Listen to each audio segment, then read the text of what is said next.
Olá, boa noite, tudo bem? Aqui é a Janaína Brito, do blog Filhas de Maria. Nós estamos iniciando hoje mais um Hangout, mais uma entrevista para você que nos segue, com muita alegria no coração. E eu quero apresentar para vocês aqui comigo a Marcela. Boa noite, Marcela. Boa noite, gente. Salve Maria. Boa noite, doutor Joel. Boa noite, querido. Tudo bom? Tudo bem, um prazer falar contigo. Bom, então eu queria falar para vocês um pouquinho, o professor Joel, ele é doutor e ele vai explicar para a gente um pouquinho da trajetória acadêmica dele hoje. Professor, o senhor pode falar para a gente um pouquinho da sua trajetória acadêmica? Isso, então. Em primeiro lugar, boa noite a todos, né? Janaína, Marcela, pessoal que está nos vendo. Para mim é uma alegria poder estar com vocês. Em primeiro lugar de estudo, eu vim de uma família muito simples, muito clara, uma família católica, né? Meus pais tiveram 9 filhos, né? Desde pequeno, meus pais sempre ensinaram para nós a rezar o texto, aí na igreja. Estudei em escola pública. Na minha época, a escola pública ainda era boa, né? Tive bons professores, boas referências.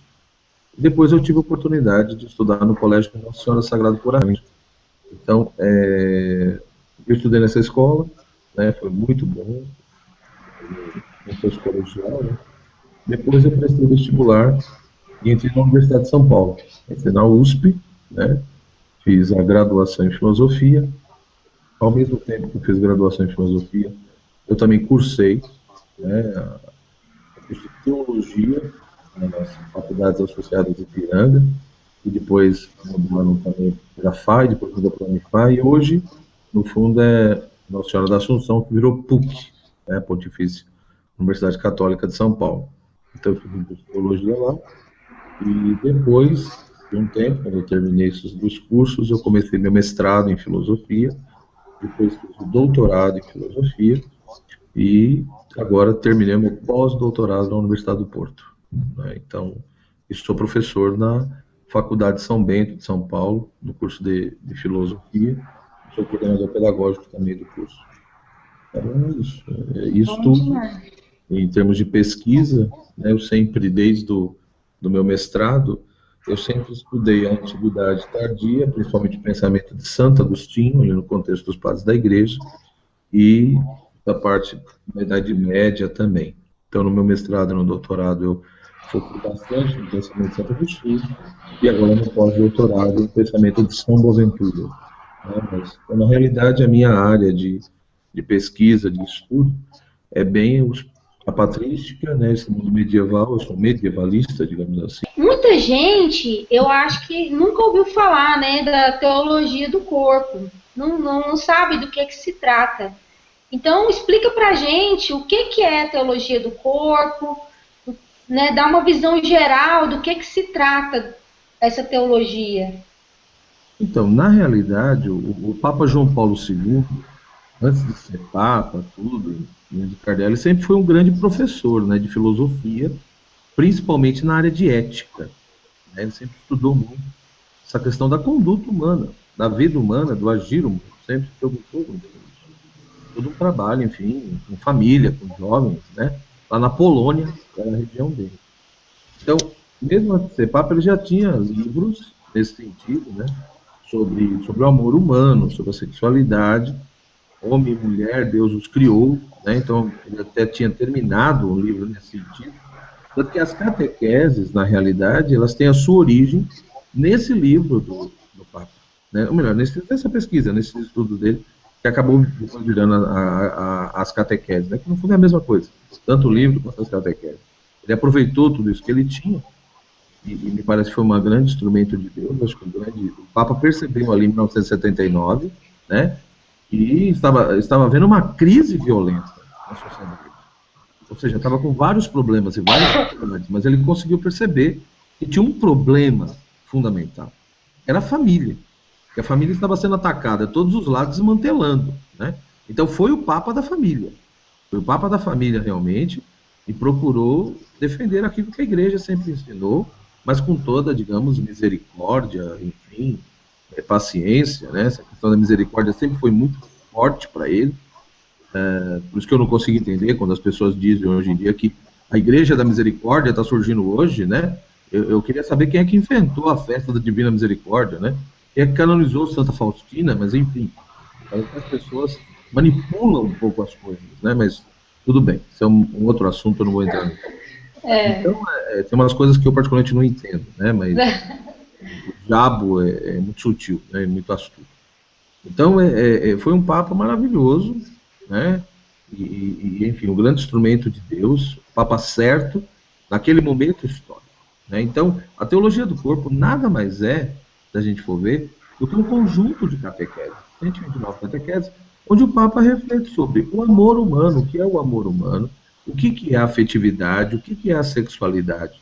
E aí ele procura mostrar, por um lado, o que era esse amor e essa sexualidade. No plano original de Deus, no princípio de tudo, quando Deus criou o mundo, criou o homem e a mulher, Deus estava pensando o quê? Né? Então, qual era o sentido desse sexo, dessa sexualidade? E aí o Papa procura mostrar a beleza e a profundidade de tudo isso. Mas, ao mesmo tempo, ele mostra como que um monte de problemas surgiram na medida em que o pecado entrou na vida do ser humano. Na medida em que houve a queda, na medida em que o homem e a mulher se afastaram de Deus, né? A ferida, ou seja, digamos, o coração da vida humana foi atingido, que é essa questão da sexualidade. E aí vieram todas as consequências negativas, os desregramentos, né? E aí o Papa, no fundo, ele procura mostrar o que era o amor e o sexo, antes do pecado e depois do pecado, né? Na história da humanidade. Essa relação de homem e mulher, essa coisa de feminismo e de machismo, de um querendo concorrer e dominar o outro, né? Essa coisa do prazer pelo prazer, coisa horrorosa que a gente sabe que tem por aí, os extremos, né? De um lado tem pessoas que vê pecado e nojo em tudo, né? A gente sabe disso.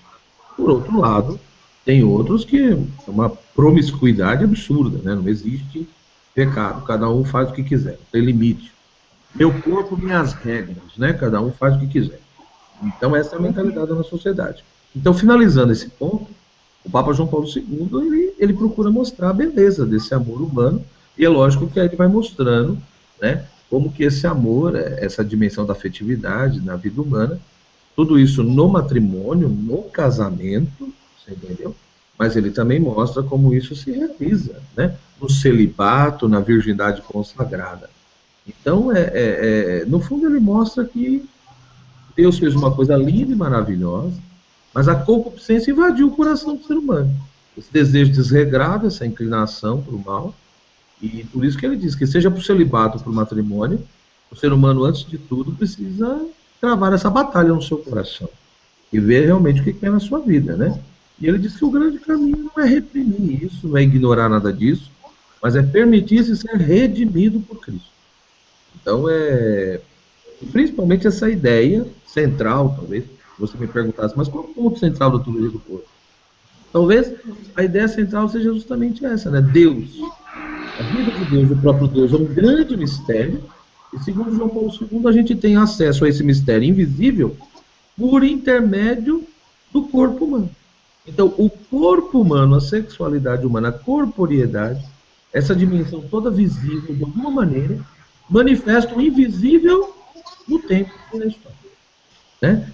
É a ideia de se aproximar de Deus pela corporeidade, pela dimensão esponsal do corpo, como dom, como comunhão, como entrega, etc.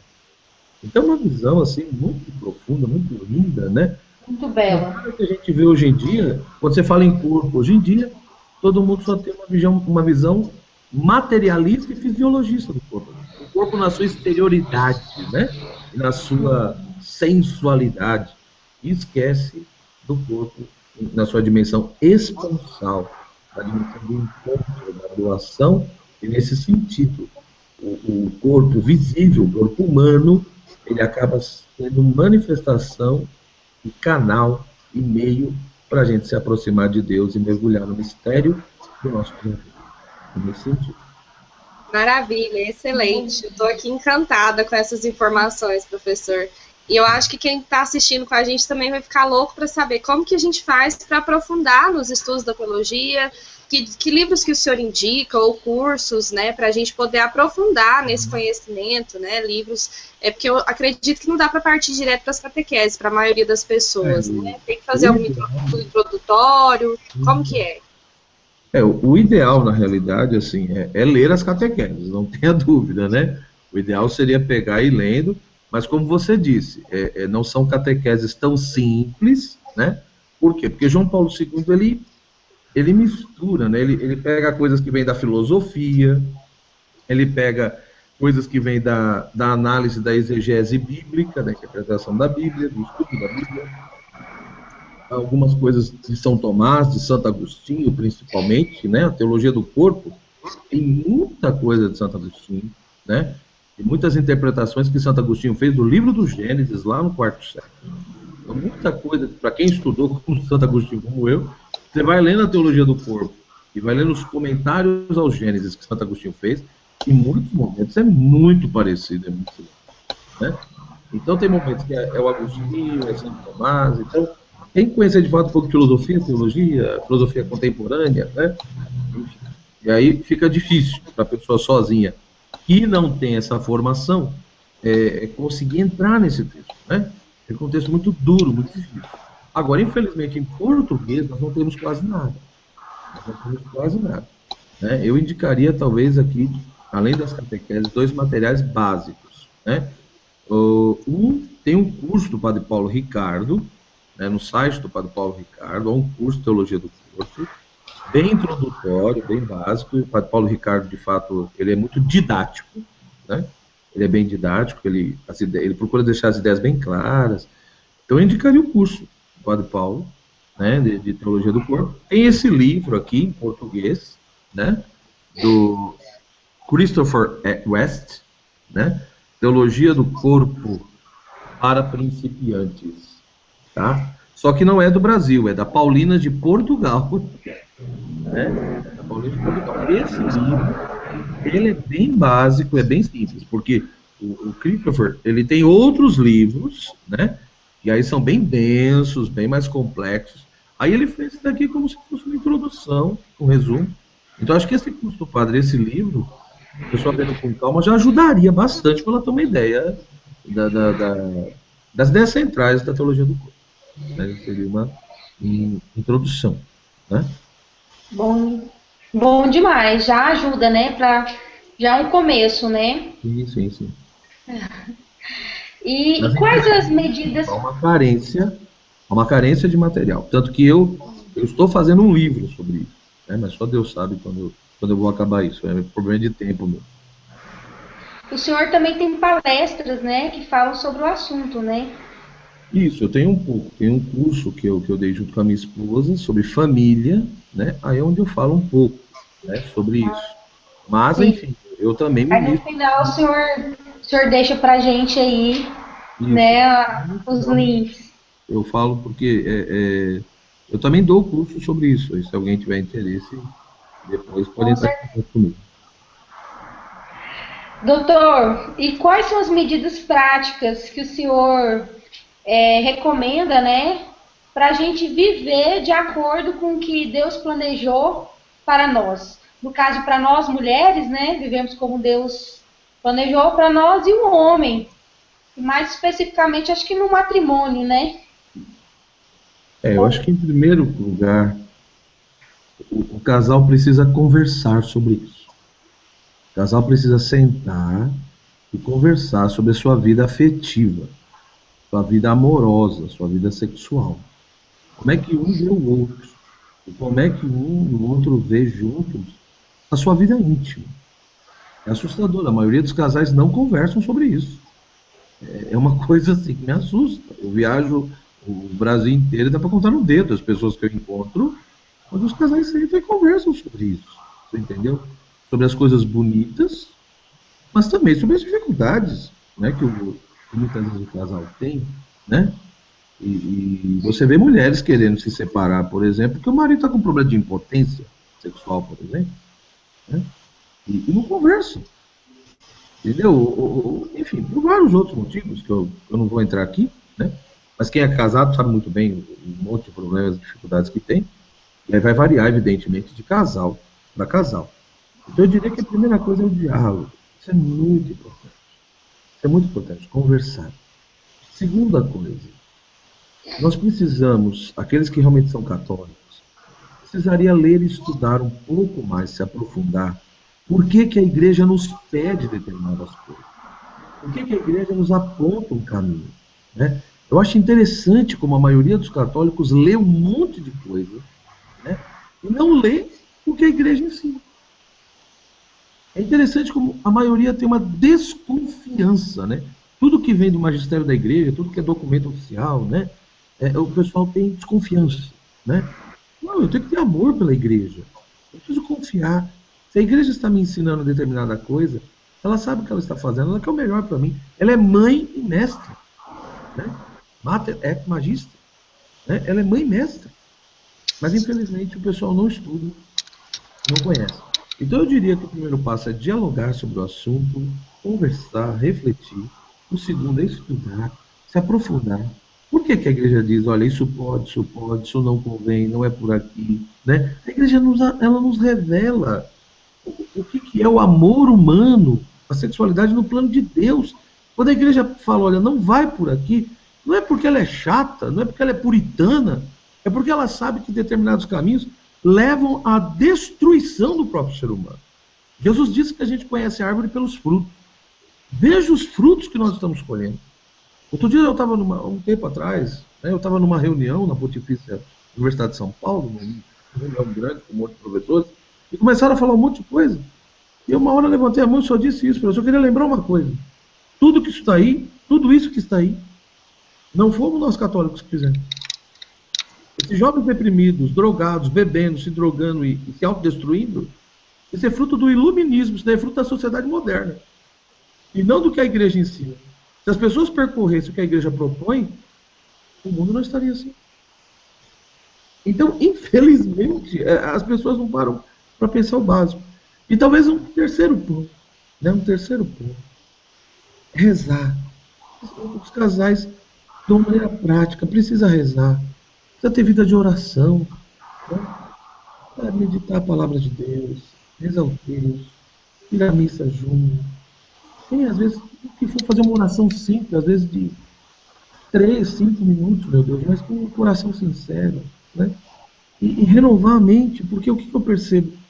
Muitos católicos, muitas pessoas até voltam para a igreja, mas a mentalidade dela continua mundana, continua a mentalidade do mundo. É o que alguns autores chamam de falsas conversões. A pessoa volta e quer trazer o mundo para dentro da igreja. Né? E não é assim. Né? A gente sabe que a conversão é um processo, cada um de nós tem as suas feridas, as suas lutas. Isso só vai acabar o dia que a gente morrer, essa é a verdade. Mas, a gente tem que fazer uma escolha. Né? Então eu diria que se não renovar a mente, Marcela, não renovar a mente, lendo bons livros, sabe? Principalmente de testemunhos, de mulheres, de homens, de casais, que mudaram de vida, entendeu? Mostrando para nós que é possível. É possível ter uma sexualidade sadia. É possível o homem e a mulher se amar e se respeitar, um se doando o outro. E não um usando o corpo do outro como se fosse um objeto, uma coisa, para sentir prazer. Né? Então, eu diria que essas 3 coisas, eu acho que são fundamentais, 3, 4 coisas. Excelente, professor. Tá sendo inspirador, viu? Tô com o coração muito agradecido a Deus por essa oportunidade. Maravilhoso. E em relação a essa questão do testemunho, né, trazendo um pouco para minha vida, há 2 anos eu conheci o método da ovulação Billings, né? Graças a Deus a gente nunca utilizou anticoncepção aqui em casa. E eu gostaria de saber do senhor se existe alguma relação e qual é essa relação do método de ovulação Billings, né, que é o método natural, para quem não conhece, depois a gente conversa a respeito desse assunto, e a teologia do corpo. O que uma coisa agrega com a outra, o que tem a ver? Eu particularmente acho que tem tudo a ver. Né? Tem tudo a ver. Porque a teologia do corpo foi o que eu falei. Ela quer nos ensinar a encontrar o invisível por meio do visível. Se aproximar de Deus por meio da corporeidade humana. Né? essa dimensão esponsal do corpo, o dom, a entrega, o ofertar-se ao outro, a sexualidade como uma comunhão de pessoas, uma entrega, né, como uma doação aberta a Deus e aberta à vida. E é lógico, com todo o amor e toda a responsabilidade. Então, o método Billings, na realidade, ele surge nesse contexto. Né? O método Billings, ele foi justamente, digamos, descoberto por cientistas ali, que eram o casal Billings, né? Que eram católicos, e no contexto, e é interessante essa pergunta, por quê? Porque eu posso abordar o método Billings a partir de duas perspectivas diferentes. Uma coisa é analisar o método Billings simplesmente do ponto de vista científico, do ponto de vista técnico. Né? Vamos estudar o corpo da mulher e vamos ver quais são os sinais que o corpo da mulher dá de fertilidade e de não fertilidade. Né? E, portanto, a partir desse prisma, desse modelinho, a mulher se conhece, o marido junto, e os dois, evidentemente, conhecendo o corpo da mulher, e a natureza dá sinais muito claros de quando a mulher está fértil e de quando a mulher não está fértil. Ou seja, qual o período, né, que ela pode engravidar e qual o período que ela não pode engravidar. Qual o período que tem condições e qual o período que não tem. Isso é a discussão técnica, é a discussão científica. Né? E aí, é lógico que esse método ele funciona na medida em que os dois estão juntos. Um só não tem jeito. Né? Só que, na minha opinião, hoje em dia, está ocorrendo uma coisa muito triste, né? E para mim diabólica, porque o método não foi feito para evitar filho. O método não foi feito para fazer controle de natalidade. E o que muitos casais dentro da igreja estão fazendo? Para ficarem mais ou menos em paz com a sua consciência. Né?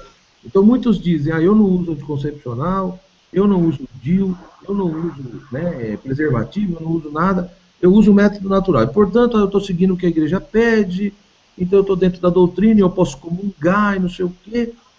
Só que aí você olha para muitos casais, no máximo tem um filho ou dois, e estão transformando o método natural num anticoncepcional natural. O método Billings está virando um controle de natalidade natural. E no ensinamento da igreja, e no contexto em que esse método surgiu, ele surge com dupla finalidade, uma finalidade muito simples. Primeiro, para que o casal se conheça. Né? A beleza do método é isso. A mulher se conhecer, conhecer o corpo dela, e o marido junto com ela. A participação do marido é fundamental. Por quê? A pílula, por exemplo. A mulher toma aquilo, e se ela esqueceu, não, isso é um problema dela. O marido não participa, o marido não se envolve, os dois não decidem juntos. Ou seja, todo o peso é em cima da mulher. O método Billings, não. O método Billings, de fato, é muito bonito, porque ele chama a participação, o envolvimento dos dois. Não só na decisão se vão gerar mais uma vida ou não, se naquele momento, né, convém ou não, mas na participação no sentido do conhecimento. Né? Então gera o quê? Intimidade, afetividade, compreensão, né? Carinho. Porque o casal vai redescobrindo que se em determinados momentos, objetivamente falando, não convém ali gerar uma determinada vida, mas o casal vai redescobrindo a dimensão do carinho, do afeto, né? do próprio namorinho ali dentro do casamento. Ou seja, o beijar, o abraçar, o estar junto, o ser afetuoso, e não necessariamente ter a relação. Né? Esse é o grande ponto.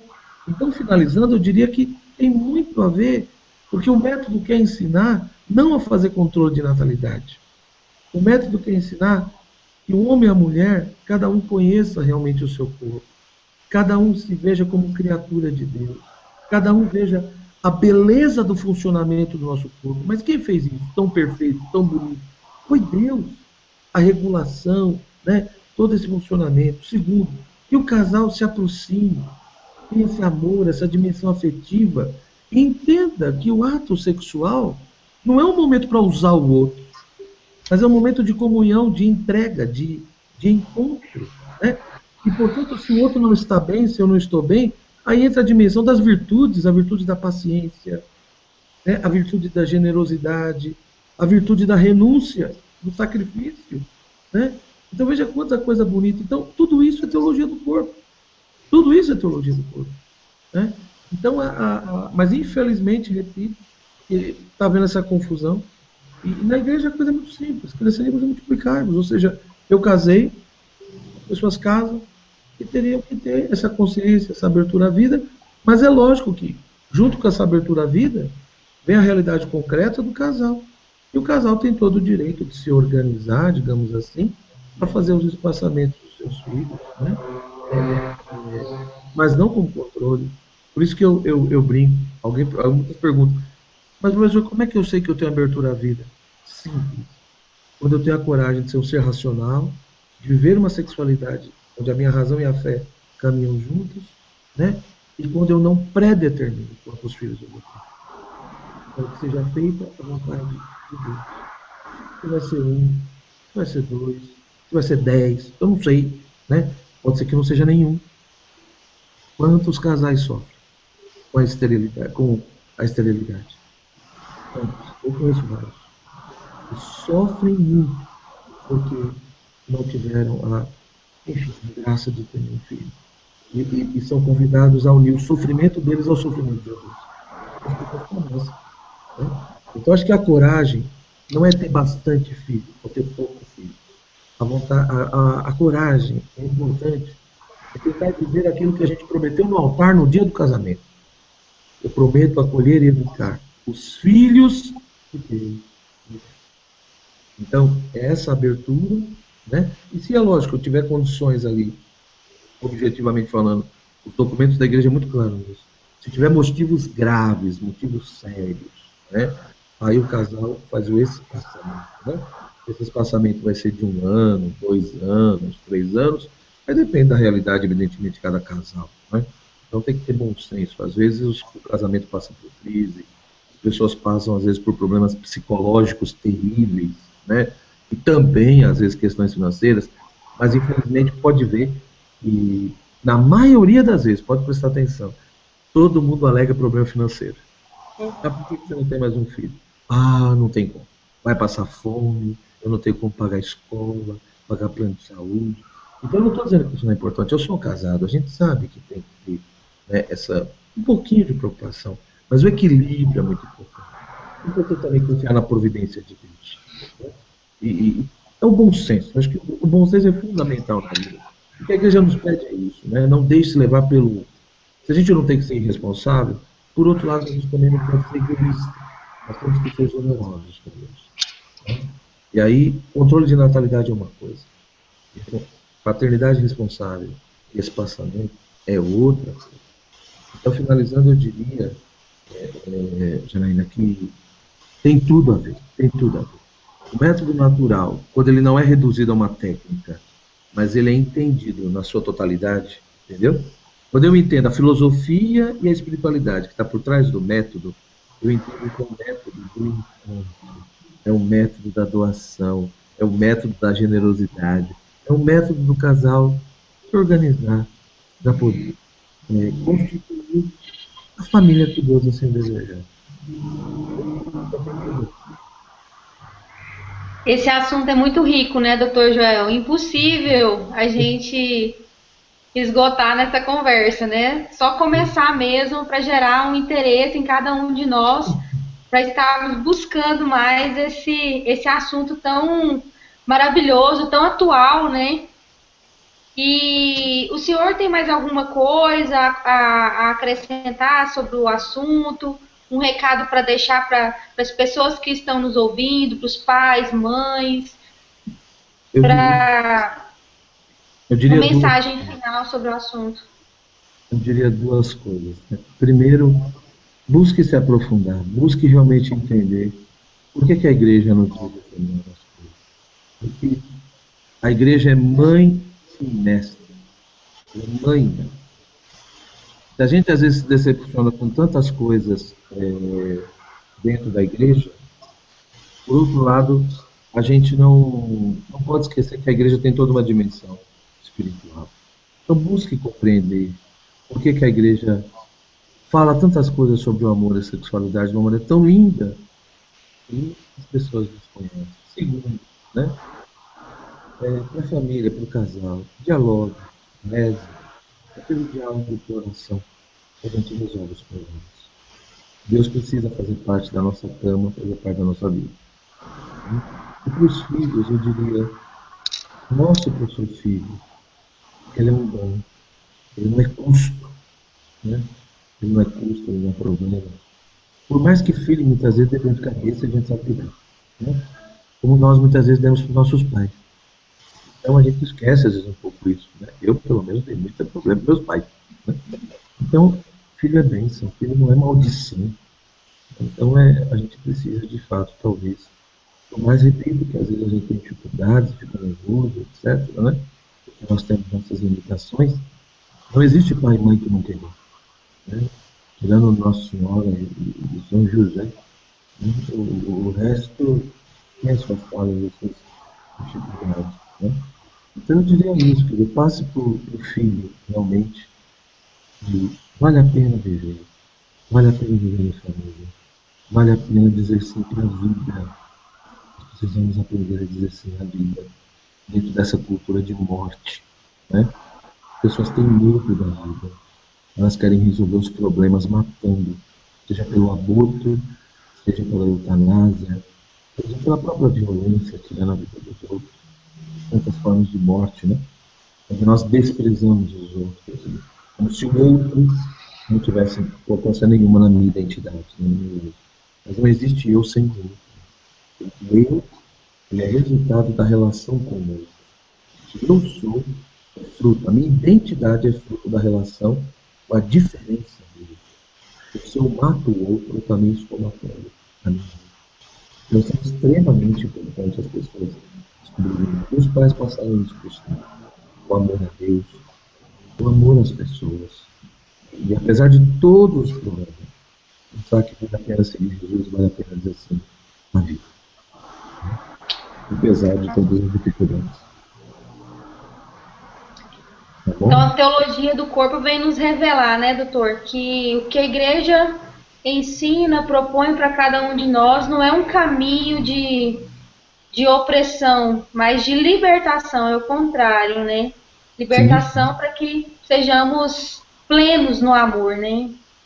É aquela história, para ser livre, verdadeiramente livre, nós precisamos também aprender a dizer não para si mesmo.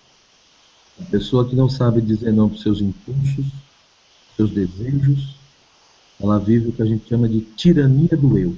Ela é escrava de si mesma.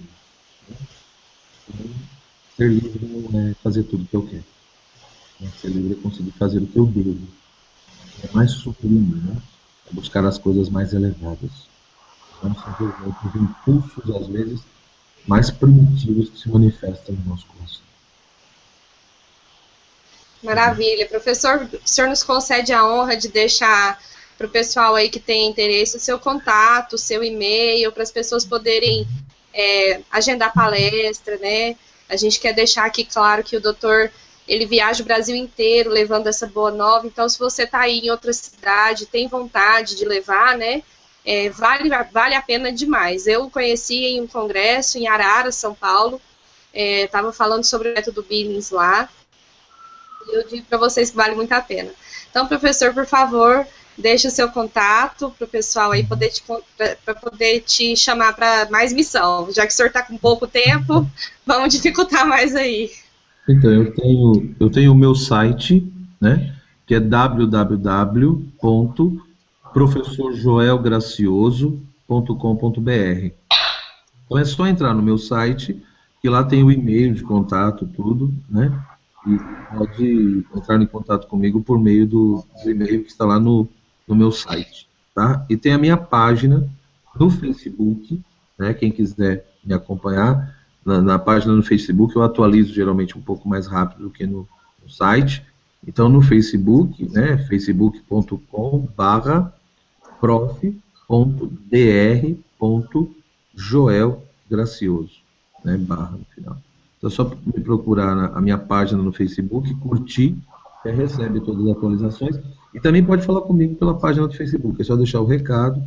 Todos os dias eu olho, às vezes demora um pouquinho para responder, porque realmente tem bastante gente entrando em contato, né? Mas ou pelo site ou pela página no Facebook. Tá bom?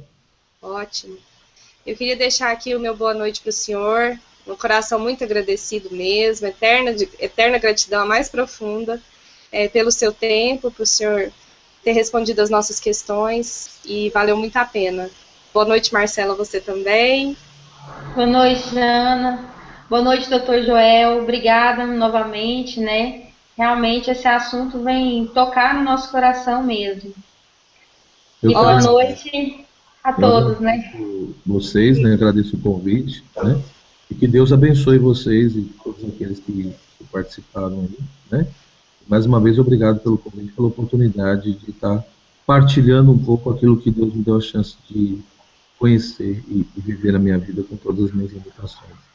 Obrigado mesmo, que Deus abençoe vocês duas e o trabalho que vocês também vêm desenvolvendo aí no blog de vocês. Amém. E a você que assistiu com a gente esse Hangout, que gostou, por favor, não deixe de curtir aqui o vídeo. A gente vai deixar todos os links que foram mencionados, a descrição, a indicação de leitura. Você, por favor, curta o vídeo, né? Compartilha com seus amigos, se inscreve aqui no canal e logo, logo tem mais material bombando aqui no blog para você, com muito carinho. Fiquem com Deus. Salve Maria. Boa noite. Salve Maria. Boa noite.